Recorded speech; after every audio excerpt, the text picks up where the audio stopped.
So in order to rehead a tabla, you need a certain amount of tools and a proper space to do it in. The first tools you'll need is a good rope to tie the head and the ring in place. Second, also you need a hook. This is an optional tool but extremely helpful. Just a hook that you can get under the straps and pull the straps with so that you save your fingers once the straps become tight. A wire cutter so you can trim the tips of your strap up to keep your point sharp and also to make the ring with. Pliers will help you to pull the strap through the head when it becomes tight and there's just and you can't grab it with your fingers. Screwdriver. This is a sharpened screwdriver that I use. It's a Phillips head, but I've ground it down, and this is to pry open the holes on the head if they're too tight to get the strap through. Also to help lift the ring at the bottom to slide the strap underneath. Tabla hammer, final tuning. Thread. This is a relatively thin piece of sewing machine thread that I use to lift the kinar up on the finished product of the tabla. It opens it up and gives you more sustain on your knob. To protect your hands, I usually have two pairs of gloves. One pair of gloves is in good shape on fingers all the way up. It protects your fingers for the lacing and your first pull. Once you get to a finer tuning pull, I use the second pair of gloves with the index finger on the right hand cut off so that you can actually play na and get a sense of the pitch. And so those are the tools you will need. Also, I use a piece of styrofoam to protect the gob from the lacing or the rope as you tie it on for tying on the ring and the head.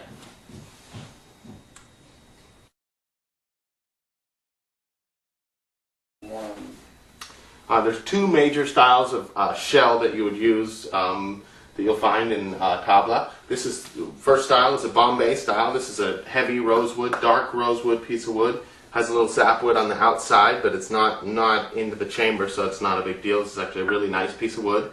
You'll notice the Bombay heads or shells are machined out. They're cut out with a very even, smooth layer on the inside that goes down about 2/3 of the way.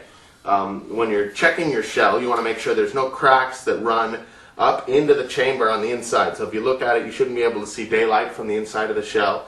Also, it's a few cracks in the foot of the drum is okay, not preferable, but not terminal. Any crack that runs up into the rim there is something that you want to think about getting a different shell. Also, you want to check your rim should be relatively perfectly circular. If it's egg-shaped or flat on one edge, you're going to have a hard time getting a balance even, and it's not going to go into tune. The other type of shell is the Calcutta shell. This is a shisham shell. It's nice hardwood. It's not as dark or heavy as the rosewood, but also perfectly good wood for tablas. This one has been chiseled out, so if you look on the inside, you can see that they've used a gouge and they chisel out the chamber there. Also goes about 2/3 of the way down, and the bottom is very rough. Sometimes they're even burned at the bottom there. These are also just fine. They have a slightly different sound between the chamber of the machined one and the chiseled one. Again, you want to check to make sure that the top is round is one of the most important things, and that you have a nice heavy hard shell with a good foot on the bottom. So anything like one of these is fine. As far as heads go, there's two major kinds. Again, Calcutta. The Calcutta is has a very white, clean skin. They're generally very thin, almost paper-thin skin they use. Also, the gobs are very light and they have a more refined look. They have more rings generally, and they're more circular with a high shine on the gob. The braid that goes around is less heavy-duty than a Bombay one, and often they'll have this checkered braid here. The checker, the second part, has no actual effect on the drum, so whether or not it has that is not as important as quality of the gob and also the quality of the skin. The other style is a Bombay. Bombay has a thicker, heavier gob generally. It's more resilient, more heavy duty, but sometimes not quite as bright sounding, and the skin is also a lot thicker. The braid around the outside is thicker, so overall a more heavy duty head. They can take a lot more abuse, but they're sometimes not as crisp and bright sounding, especially in the beginning, but they do improve over time. So those are the two major styles of heads. Another thing you want to look for is strap. In the strap, you want to make sure your strap is not too thick, but not too thin. Thick strap will be very hard to get through the holes in the head and hard to work with.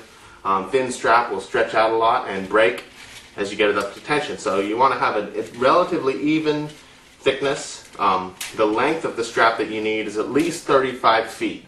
So it has to be able to go up and down to the bottom of the drum at 16 times around there. So in the drum, averagely is about a little more than a foot. So you need to get at least 35 feet to be able to work with it easily. Next thing you need to do is make your ring.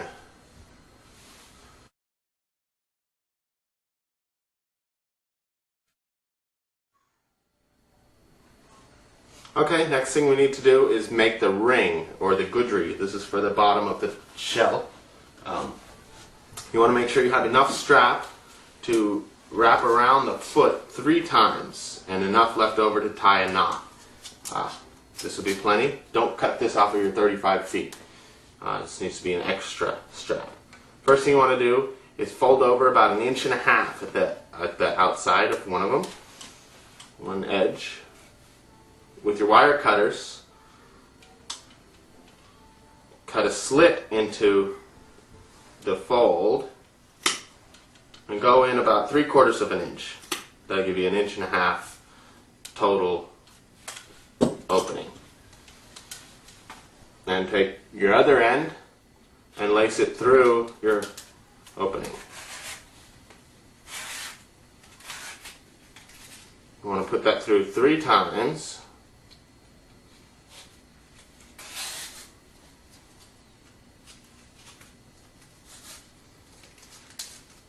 And then adjust it to the size of the foot of the tabla.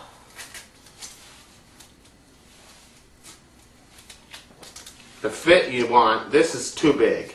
This will tend to run off to one side or the other. So the fit you're looking for is snug enough that that it doesn't want to move off, that there's not too much left over for it to move off to one side, but also not so tight that you can't get the strap underneath it. So generally somewhere between 1/8 and 3/16 of an inch on every side, all around. There's 2 major kinds of knot for this type of gudry. One you would bring underneath into the circle, back out, and under it here.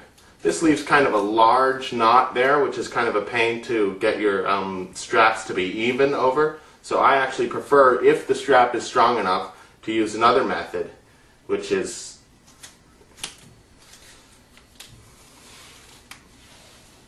once you have your size exactly set, pull your end through another 1 inch or so, and then with your wire cutters cut a barb in the side of the strap.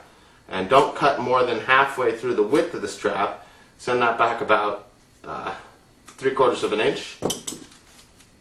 And then pull the barb into the opening in the slit in the strap. And that gives a nice low profile join there that you can easily put your strap over, and it doesn't leave a wide spot in the spacing of your strap later on when you're tying up the tabla.